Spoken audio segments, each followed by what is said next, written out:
Hello friends, मैं हूं निधि और मेरे गोरखपुरी रसोई में आपका स्वागत है। आज जो रेसिपी मैं आपके साथ शेयर कर रही हूँ वो है फ्रूट कस्टर्ड की रेसिपी, जिसे बनाना काफ़ी आसान है और ये काफ़ी जल्दी बन जाता है। तो यहाँ पे मैंने एक गर्म पैन में आधा लीटर दूध लिया है और उसमें केसर के धागे ऐड किए हैं। आधा लीटर दूध में आप 150 ग्राम चीनी भी ऐड कर लें और जब ये मेल्ट होने लगे और दूध थोड़ा गाढ़ा होने लगे तो आपको एक अलग कटोरी में 7 से 8 चम्मच छोटा चम्मच दूध निकाल लेना है और इस कटोरी में आपको 2 चम्मच लगभग कस्टर्ड पाउडर मिक्स कर लेना है।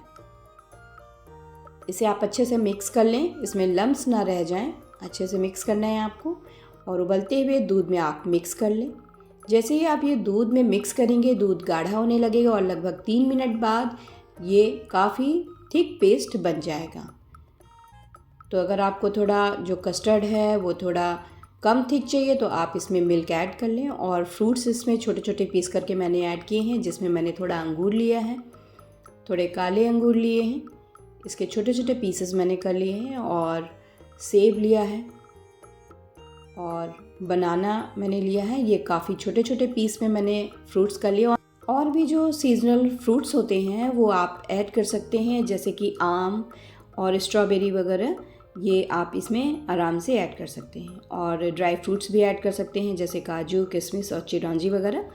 फिर इसके बाद जब ये थोड़ा सा मिक्स हो जाए, इसको आप एक अलग बर्तन में खाली करके फ्रिज में कम से कम 3 से 4 घंटे के लिए आप रख दें। और उसके बाद इस फ्रूट क्रीम को आप स्वीट डिश के रूप में अच्छे से एंजॉय कर सकते हैं। और ये खाने में बहुत ही टेस्टी होता है, बच्चों को तो ये बहुत ही पसंद आता है, साथ में ये हेल्दी भी बहुत होता है। तो आप इसे अपने घर में ज़रूर ट्राई करें और ट्राई करने के बाद जो अपने रिव्यूज़ हैं, जो फीडबैक है, मेरे कमेंट सेक्शन में ज़रूर शेयर करें।